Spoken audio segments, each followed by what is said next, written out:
Distinguished Professor of Chicano Studies and History at the University of California, Santa Barbara.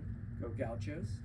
He has published over 20 books over the course of his career, including Blowout, Sal Castro and the Chicano Struggle for Educational Justice, and The Latino Generation, Voices of the New America. We are so pleased to have him not only speak, but to share some images out here. Please welcome Mario Garcia.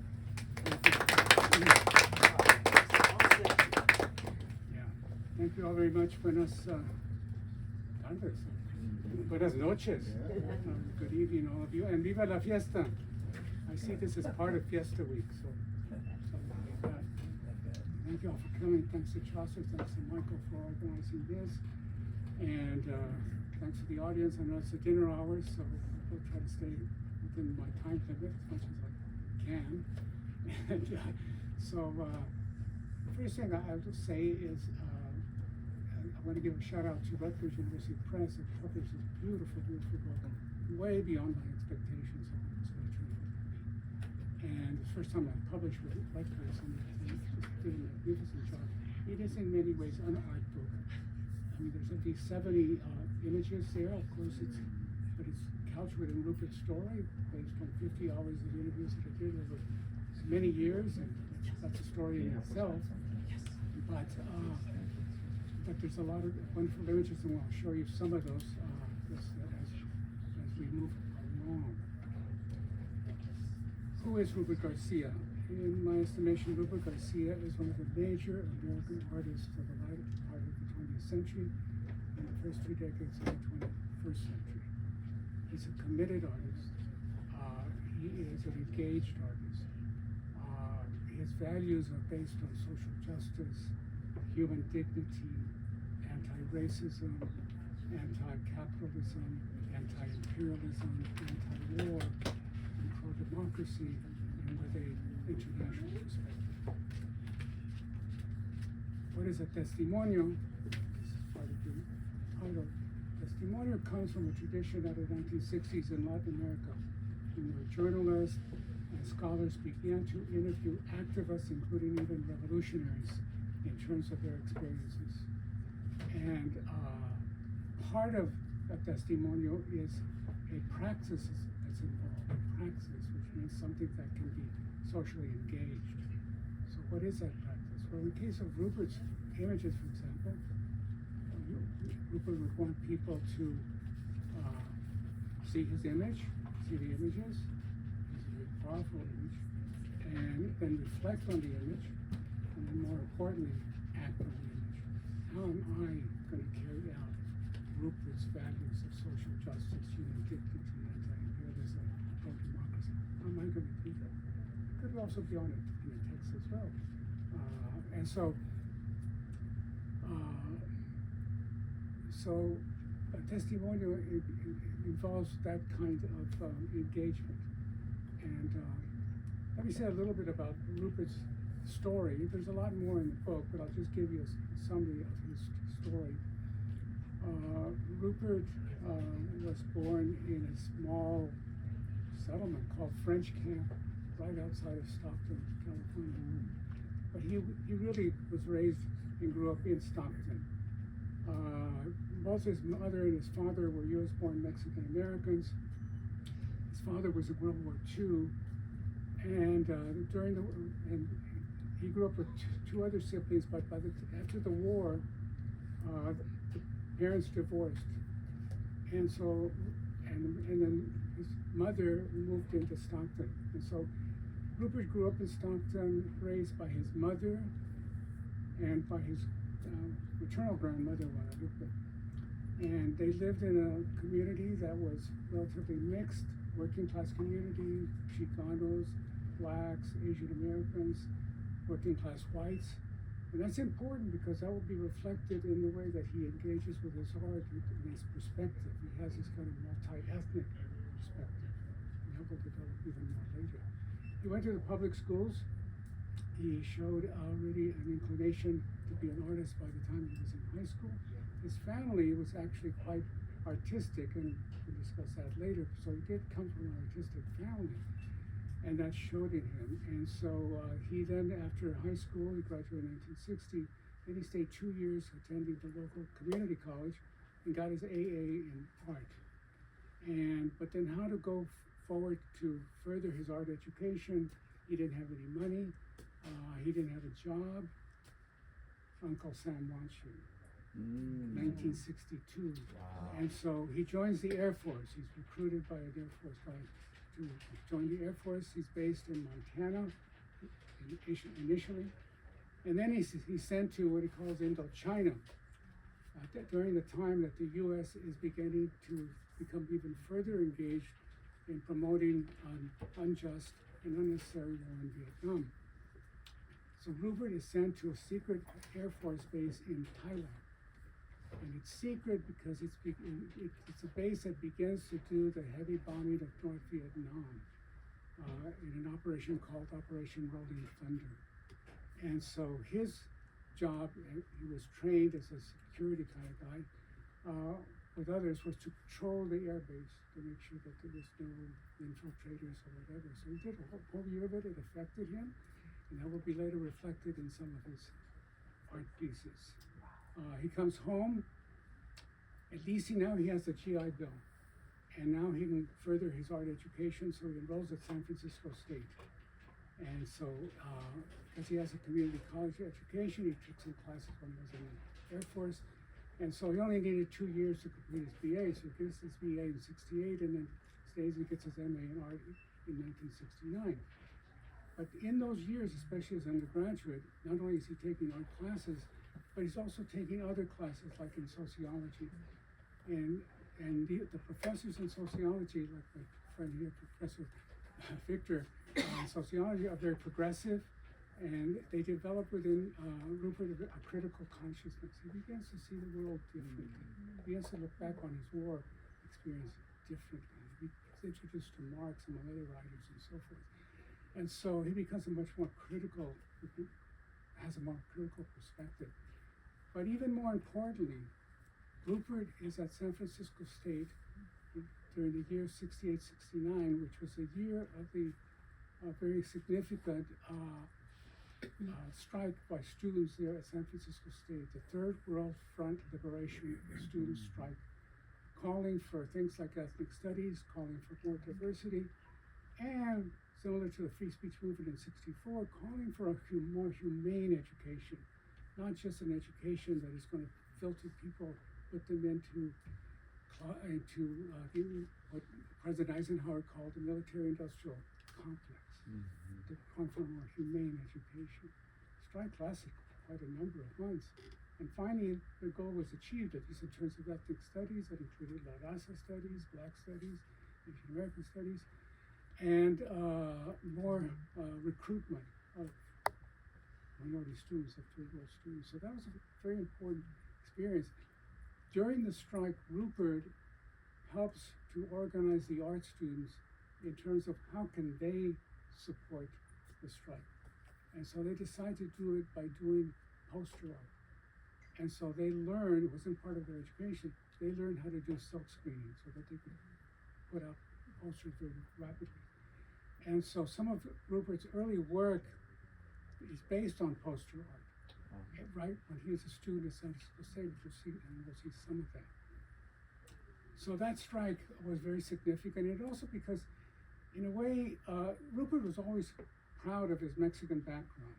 His family was very, very proud Mexican and Mexican American, so he did not have that kind of sense of inferiority. He was very proud of his Mexican background.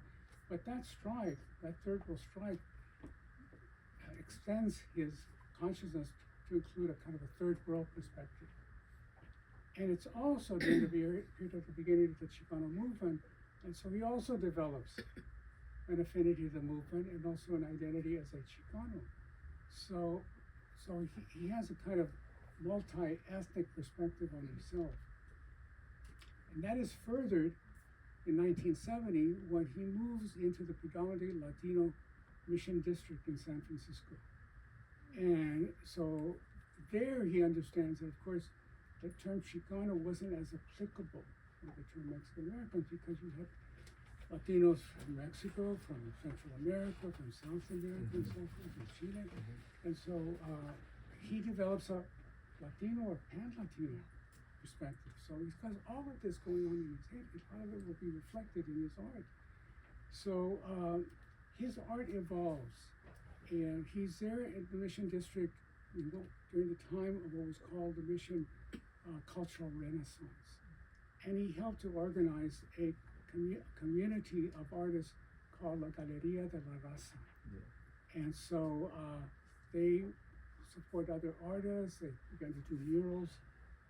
Rupert himself did not do any murals, but they supported the murals and promoting other artists. They would have speakers. They also had people who were writers and poets. So there's really culturally rich activities that are going on during the Mission Cultural Renaissance.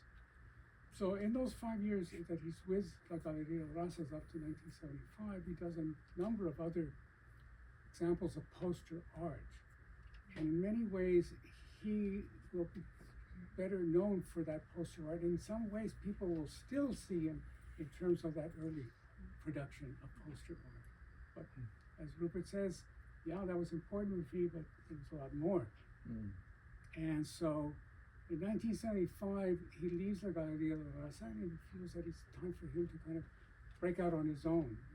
He doesn't want to be necessarily caught in a sense of a community that, not that dictates, but that he's kind of forced to follow a certain perspective on his art. He wants to just kind of freelance it, I suppose.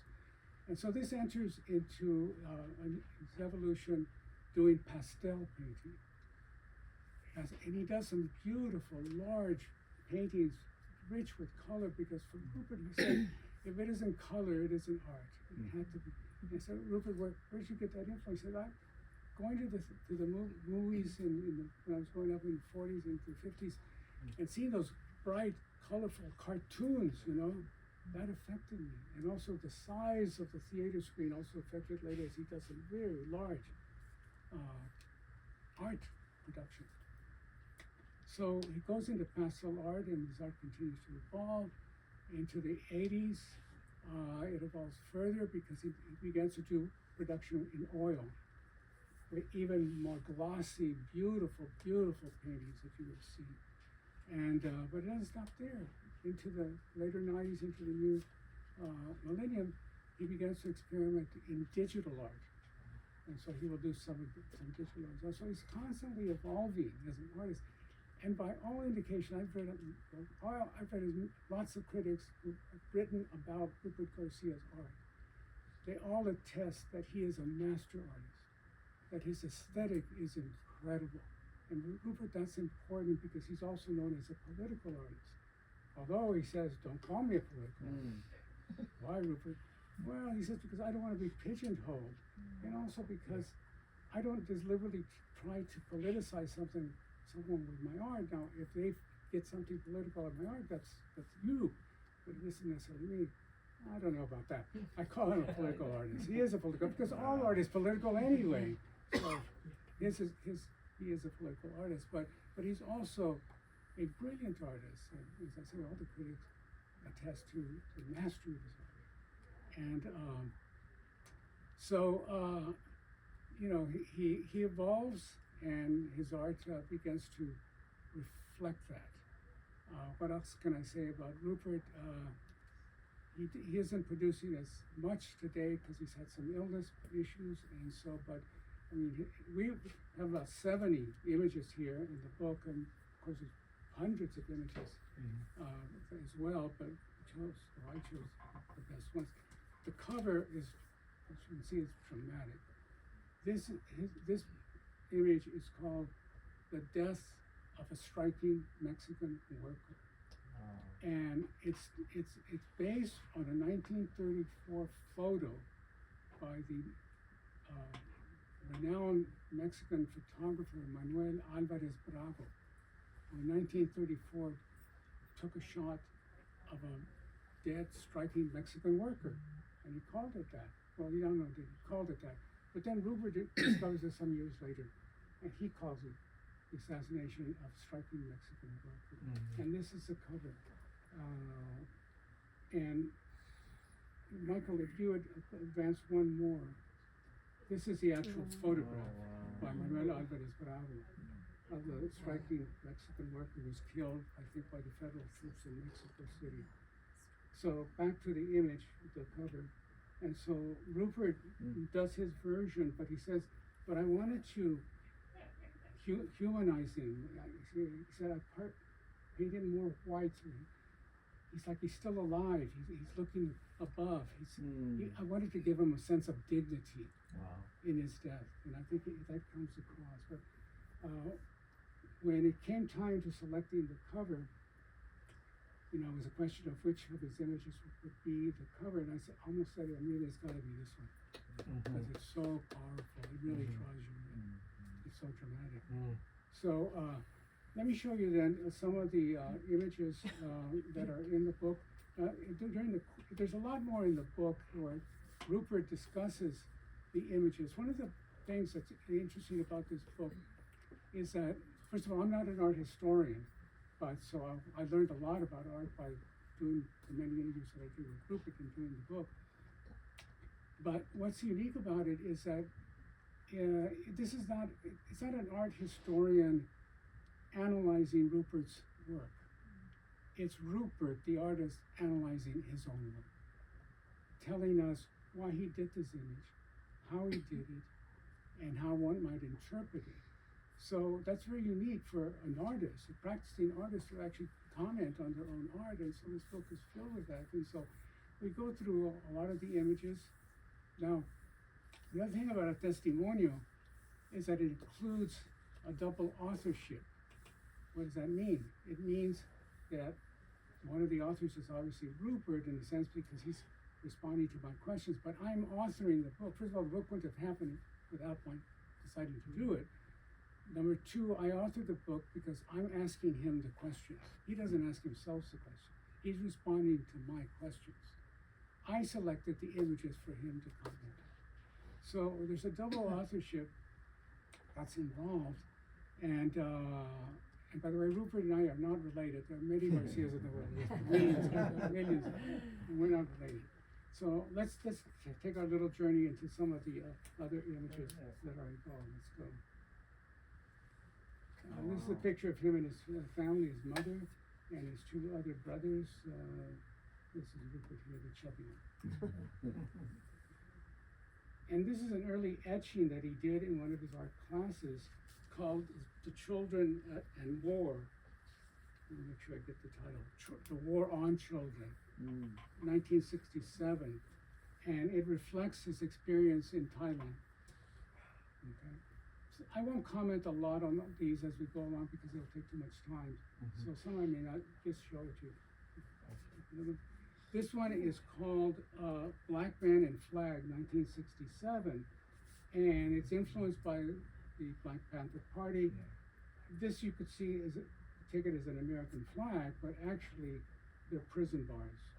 And it's Rupert's commentary on the many, many years of the mass incarceration of African Americans in this country that goes going back to slavery.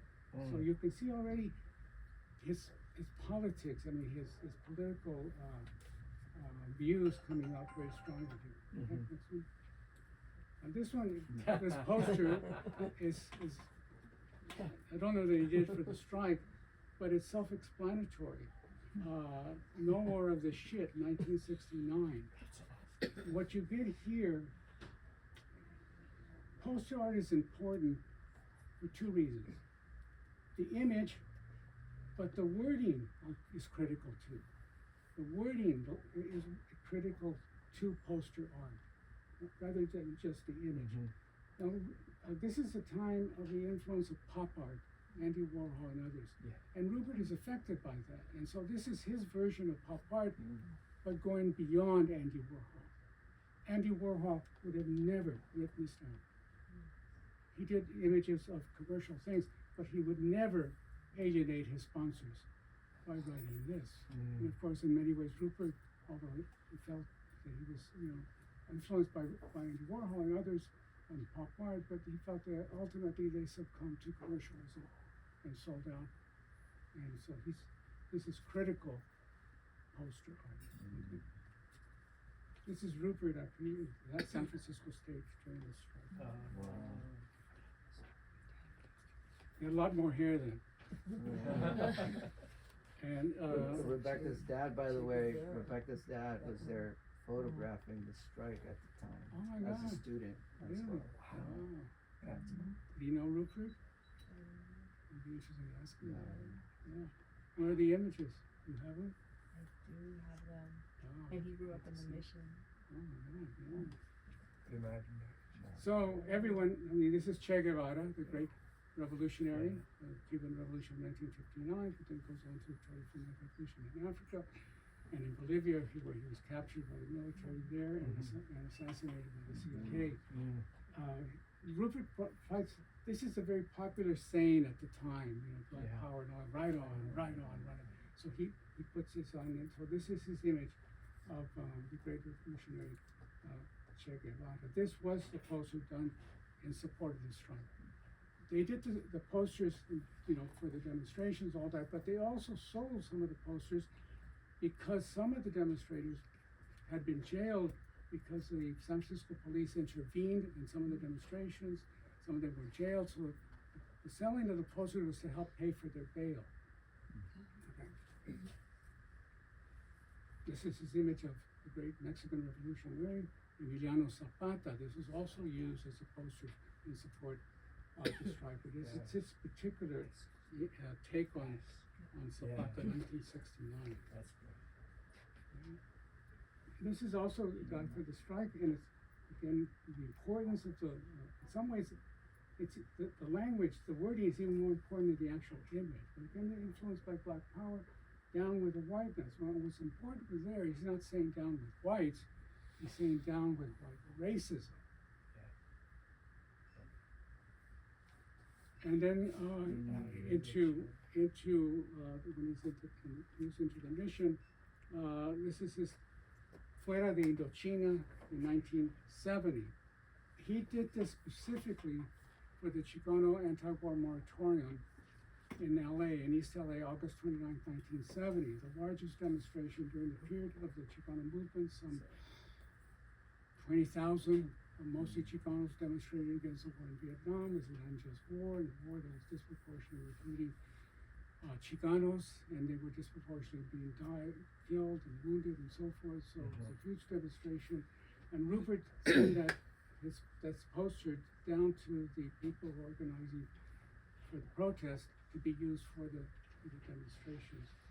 So, of course, that demonstration, was brutally brought down by the intervention of the county police and the LA Police Department. The rally at the end of the long march was actually destroyed.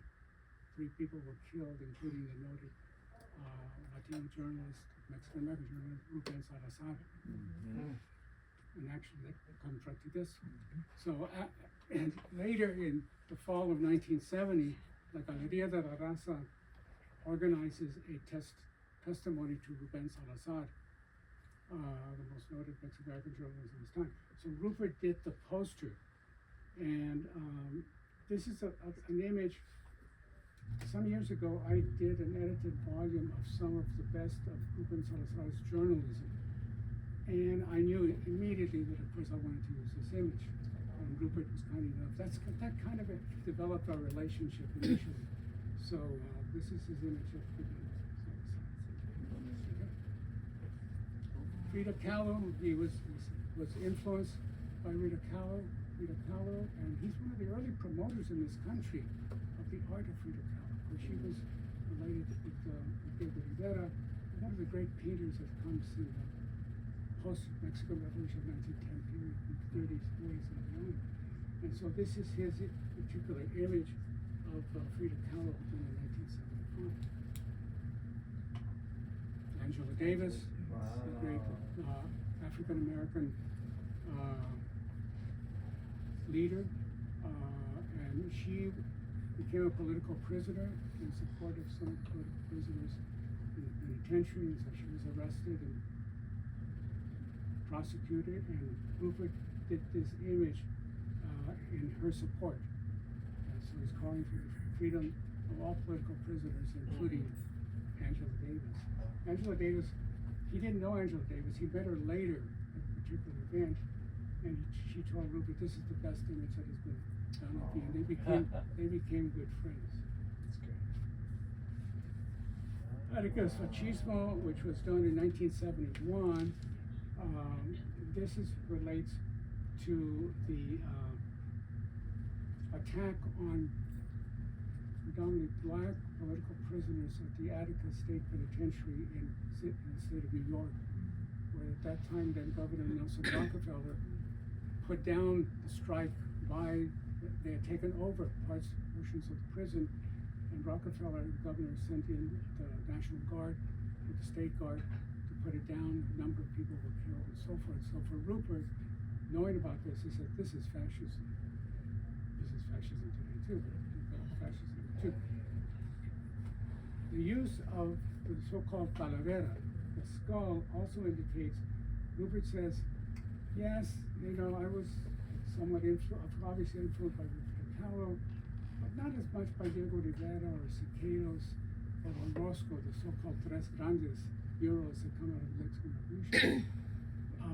But I was influenced by Jose Guadalupe Posada, the Mexican artist who did a lot of these images using skeleton images, the skull.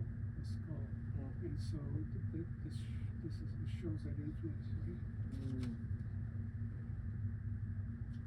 Again, Gary's commenting on anti-imperialism, Ceylon tea, product of European exploitation in 1972.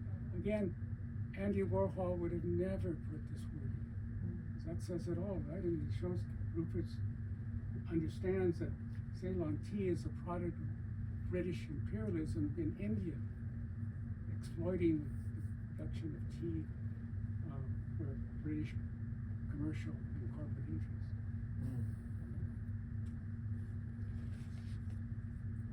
Allende, president of Chile, who was assassinated in part by the CIA in 1973 as president of Chile. And so many in the Mission District were very concerned about that. The supporters of Allende, many of them gone to Chile to help support. And Rupert also was a strong supporter of Allende, and so this is his tribute to Salvador Allende after he was overthrown and killed. Okay? This is in the 1970s, people tend to forget that there were mass deportations going on at that time as well, and a lot of concern about quote-unquote illegal aliens, which I tell my students is a racist term. That's what I was putting in quotes. And so this is Rupert's reaction to that. Stop the deportation. Doesn't let the deportation. He uses the barbed wire, of course, on the border. Picasso was an influence, as it was for so many other artists. Rupert says, of course, Picasso was a great artist, but he was also a very political artist. People tend to forget he was a member of the Communist Party, because most critics just kind of put that aside. His art is influenced by that kind of politics. This is a time at the death, 1973, of Picasso. This is called El Grito de Rebelde, Cry of the Rebel, 1975. This is an image that Rupert took from a photograph in a newspaper, and this was part of the protest in 1975 against the Shah of Iran, connecting with what's going on in Iran today. That led to the overthrow of the Shah and then the bringing in of the fundamentalists to take over power in Iran. So Rupert again does his image, but is still trying to show a sense of dignity of the individual who is being assassinated, killed by the Shah's military. Okay? Let's move on. This is the so-called bicentennial poster in 1975 during the celebration of the bicentennial of the United States, because he wanted to show that there's a lot more to the bicentennial, the history of bicentennial, than just celebrating, but also there's a lot of negative things about the history of the United States for those years. Killing of the slavery, of course, the killing of other people for different reasons and so forth. And so persecution, especially minority people. So this was his bicentennial poster to show the other side of the bicentennial. Okay? Chairman Mao, Rupert said, yeah, Mao did some very bad things later on, but he is still, I see him as one of the great revolutionaries of the 20th century. This is his testimony to Chairman Mao. Next. This is called Political Prisoner 1976. And this is about his image of Chicana Olga Talamante, who in the mid-1970s went to Argentina to join the resistance against the military takeover of the government of in Argentina. She was arrested and imprisoned for 2 years, and there was efforts by groups, especially in California, to call attention to her imprisonment and to call on the Congress to try to get her out, in the administration to get her out, where she was after 2 years. But so this is Rupert's image showing that she's been silenced. Her protest, like going to Argentina, has been silenced. Okay? Then this is another image of Frida Kahlo. In 1978, even though Rupert has left Gabriela Raza, he still maintains contact. And he helps organize in 1978 one of the first homenajes or homages to Frida Kahlo that they do there at La Galería de la Raza. And so he does, this is the poster announcing the series of events celebrating the art of Frida Kahlo. Okay? Rupert and his wife Sammy Madison, when they got married in 1978 at City Hall in San Francisco. Okay? You're too young to remember this, Victor, but this is a poster that was done for the 1977 National Association of Chicano Social Scientists, as it was said, called, later becoming the National Association of Chicana and Chicano Studies.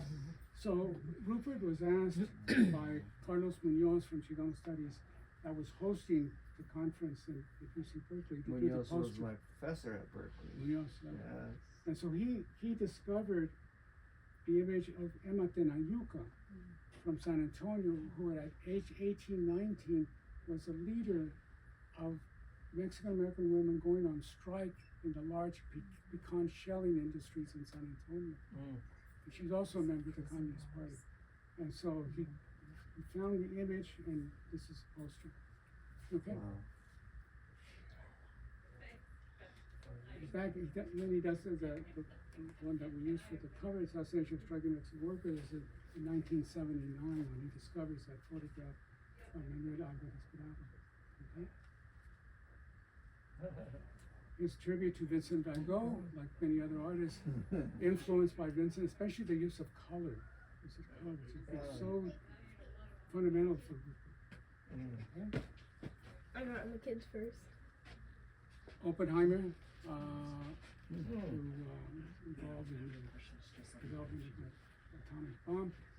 He was attracted to Oppenheimer's story in terms of how he was persecuted later. If you saw the film on Oppenheimer, how he's red-baited and denied security clearance because of the idea that he might be a subversive communist and so forth. So that attracted Oppenheimer to Rupert, and this is his tribute to Oppenheimer. A lot of Rupert's, let me say two things. He's very much affected by photographs. A lot of his images were based on photographs, and he studied photography at San Francisco State. And so he's very indebted to the use of photographs. The other thing you'll notice, he's done a number of portraits. And so he's also attracted to people's faces, which, as I said, are so important. And so he does a lot of portraits, but again, there are people who are more to his political liking. He says, I would never do a portrait of people that were reactionary, like Trump. Okay, let's go to the next one. his tribute to Diego Rivera, the big frog eyes. Okay. This is more complex paintings called A Horse and Man in 1985, still pastel. It speaks to the persecution and division in Central America. It's actually based on a photograph out of Guatemala. And it's relatively complex, but it shows a man being divided in some respects. And maybe the horse represents the military. It's hard to say, but it's a more complex image.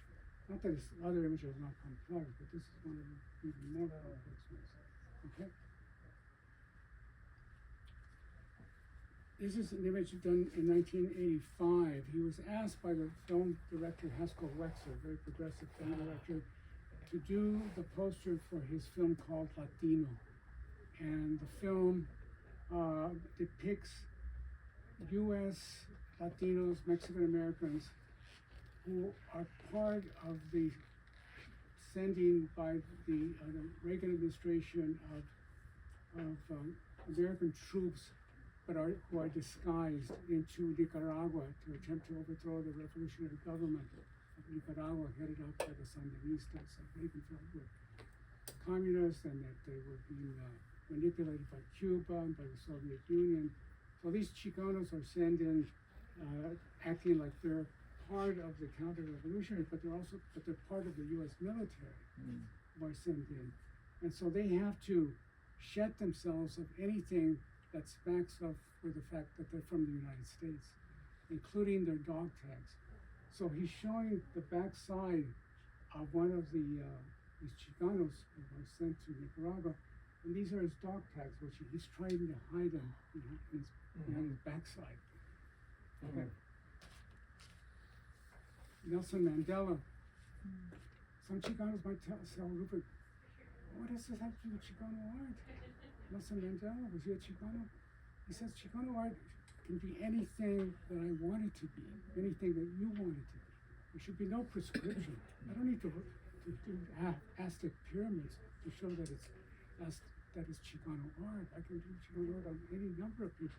And here again, it's that multi-ethnic experience growing up in Stockton that he had, and also the influence of the Third World Strike.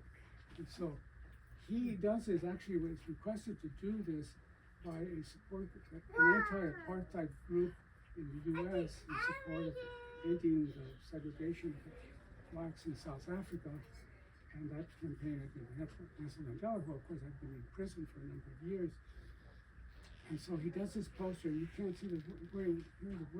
It's in English, Spanish, and French because the poster was distributed worldwide. Okay. This is his take on the Virgin of Guadalupe. He did many images of the Virgin of Guadalupe. And this is called La Virgen y Yo, Virgin and Me.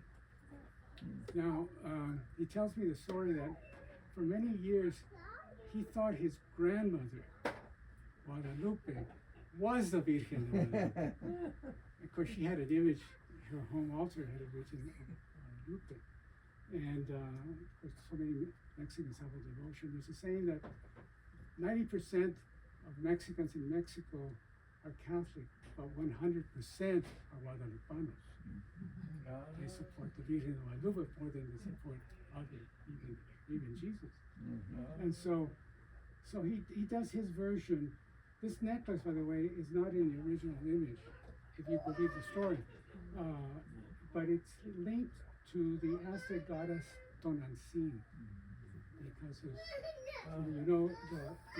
indigenous people, when they were made aware of the appearance of the Virgin in 1531 to the indigenous person Juan Diego, they linked this image to their earth goddess Tonantzin. So it was a conflation, a syncretism that developed between Aztec religion and European, in this case Spanish Catholicism. So Rupert, it's titled La Virgen y Yo, where is the yo? That's me, he says. That's me hanging from my hair or whatever. He says, because by this time Rupert has lost most of his hair, all that's left is a ponytail. So this is his ponytail. At least that's the way I interpret it. This is called For Victor Champ, 1986. In 1982, Rupert learned about the killing of this young Chinese American, Victor Chen, in Detroit. He was brutally killed with the use of a baseball bat by American auto workers who believed that they were losing their jobs because of the Japanese automobile industry. They ran into this young Victor, Chinese American. They thought he was Japanese, so they beat the blank out of him using a baseball bat. Which I interpret as this is the baseball bat. And so this is his tribute to a young man who was falsely killed for no good reason. 18 years old, still had his whole life ahead of him. And so he wanted to do this tribute, and rather than doing an image that shows him dead, like these husbands are struggling, he wants to show him alive.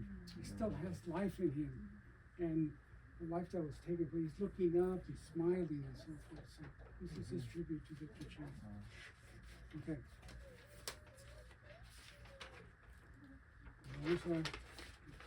This is his, it's called Goliath over David, or the U.S. invasion of Grenada in 1987. President Reagan sent military troops to overthrow the government of the small island of Grenada in the Caribbean, alleging that they had been taken over by communists. And so this is Rupert's protest of that invasion. And 1 year later, they would send troops to Panama, where they overthrow the Panamanian government. And so there's a long history about Jews and Purim and so forth. So what we're seeing in Venezuela, Iran, it's nothing new. And so this is his protest against that invasion of unjust war, unnecessary. Okay? And this is Rupert, 1986, in his studio, photographed by Terry Laurent. And you see there. By this time, Rupert used to be in the studio in San Francisco, but by this time, he and his wife have moved to Oakland. And so he works out of his home in Oakland where he has a studio. And still does. Okay? There's another shot of him. This is Rupert. This is actually Rupert in Paris, 1987. He was one of the first, maybe he was the first Chicano to actually exhibit in Paris at an art gallery in Paris. Then they wanted to show some of his pastels. And so they paid for him to come over and paid to get his some of his family went too. His mother went, and one of his brothers, two of his tias, of aunts, they all went. First time to Europe, first time that he ever went to Europe. He said, we flew on Air France. He said, I don't know how people in first class were treated, but we were not in first class, we were treated royally. I agree with him. I'd flown Air France, it's the only way to go. And so he goes, but he has a kind of almost tragic episode. When they get there, they check into the hotel, and then he goes to the art gallery to help set up his paintings. And then he comes back in a taxi, and he exits the taxi.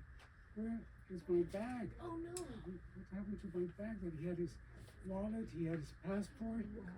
Oh my God! You know, from from going to the art gallery to set up his painting. Now, if anybody's been in Europe and you've lost it, It's okay. I once had my wallet stolen. It's okay. Come here. Fortunately, the person who stole it took the money, but they threw the wallet back with my credit card still in there. So I know the feeling. So he has, what happened to my bag? So he goes into the hotel to see what maybe they can help him. And the guy behind the desk says, "Are you Monsieur Garcia?" He said, "Yes, I am. Is this your bag?" He says, "Yes, it is." Thank God, where'd you find it? Well, it went down in the gutter and someone picked it up while you were trying to deal with the taxi guy, I guess.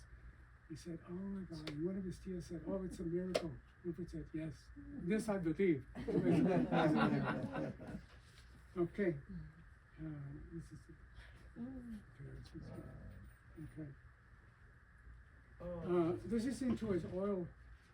That Goliath over David that I showed you was an oil, so he's into his oil period, late 80s into the 90s. This is called Ominous Omen, 1987. Oil. Rupert, when he's in Thailand, was very much struck by the aesthetics of the jet fighters that he was protecting. He said they're beautiful, beautiful things, you know, instruments, but they're also instruments of destruction. And so he understood that. And so he does this image, and it basically shows the jet plane destroying itself. It's burning up. So these orange and yellows, it's burning itself up because of the destruction that it also represents. Very powerful. Wow. Okay.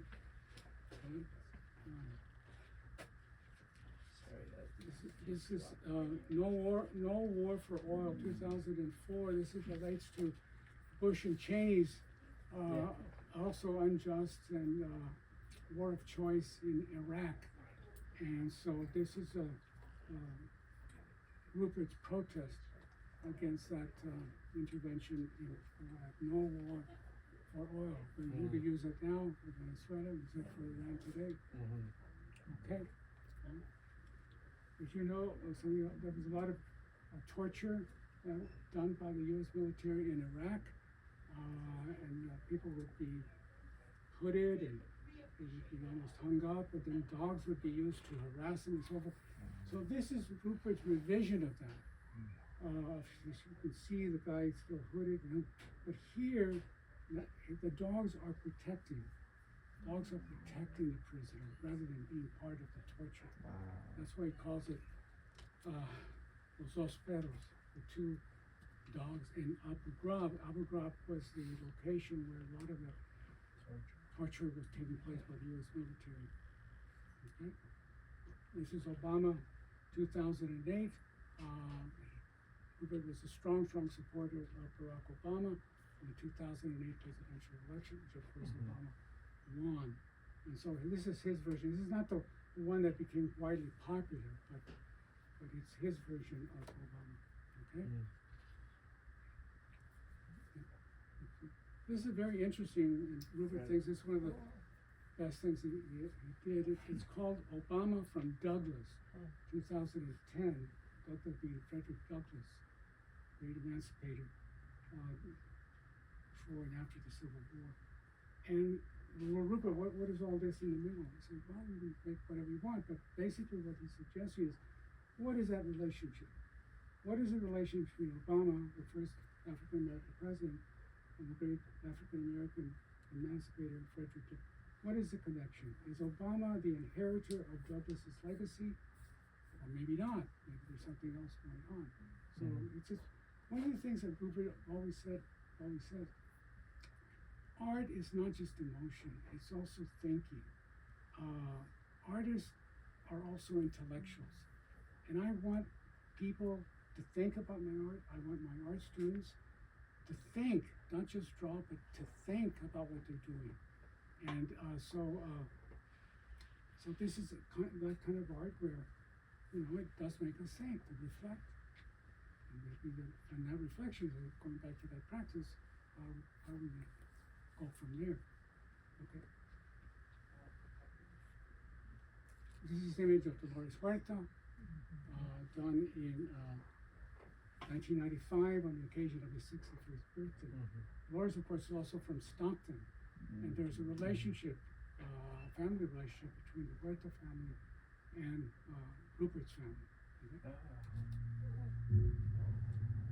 It's called Hoodwink. It goes back to his experience in Indochina and Thailand. This is to show that this was the service medal that he received. Everyone who was in a war zone like Vietnam or Thailand received a service medal, not because they did anything courageous, it's because they were served in a war zone. So this is his military picture that was taken in Thailand. Wow. There's a story about the funny hat. It's one of those Australian type Yeah. hats, because the U.S. military tried to disguise themselves as Australians protecting the secret Air Force base, which was ridiculous because the planes themselves said U.S. Air Force, you know, so before they disguise it. So he calls this hoodwinked. He says, I and many others in the service and many Americans were hoodwinked, meaning we were lied to about what this war was about. It wasn't about democracy. It wasn't about stopping communism. It was by, you know, supporting American corporate interest in Southeast Asia. And so, okay. And then this is part of a show that he did around that time called Operation Rolling Thunder. And this is his image that's called Operation Rolling Thunder. So, again, you see the influences of that one year in Indochina, okay? This is Rupert at San Jose State. He taught at San Jose State in the art department for 20 years. Some of the students, one of his colleagues, and passed on to them a lot of his experiences in art. And, he did that for 20 years. He also had taught at Berkeley in ethnic studies part-time, and then initially at San Francisco State. He also taught. Okay. This is a contemporary picture of Rupert Garcia, 2018. And this is a picture of him at his gallery, the Rena Branson Gallery. This is Rena Branson, that's his daughter, Rena Branson. And one of his early images of the comic. So, you know, it was a great experience working with Rupert, and we had a lot in common. I learned a lot from him. His art is so significant. He is a great American artist. I want to bring attention to it in doing this book. And Rupert's art is also art of resistance, And the message in some ways that I'll leave you with, and Rupert leaves you with, is that we have to carry that on. I mean, we're in a period where we have to be part of the resistance. I mean, resistance that's coming up with the elections in November, that's part of the resistance. We got to get out to vote. We got to get other people to go out and vote. If you have time into the fall, you know, volunteer. There's a lot of important congressional elections going on in the state that could determine the outcome of the House of Representatives. But some people in the past have also gone to work in Arizona. That's going to be another key state. Nevada, another key swing state to help register voters. Go there during election time to get the people to make sure that they vote. So I'll leave you with that thought, and then I know I've gone way over time, but I think can't let Professor So let's see if you still have some questions. You've been a great audience anyway. Thank you very much.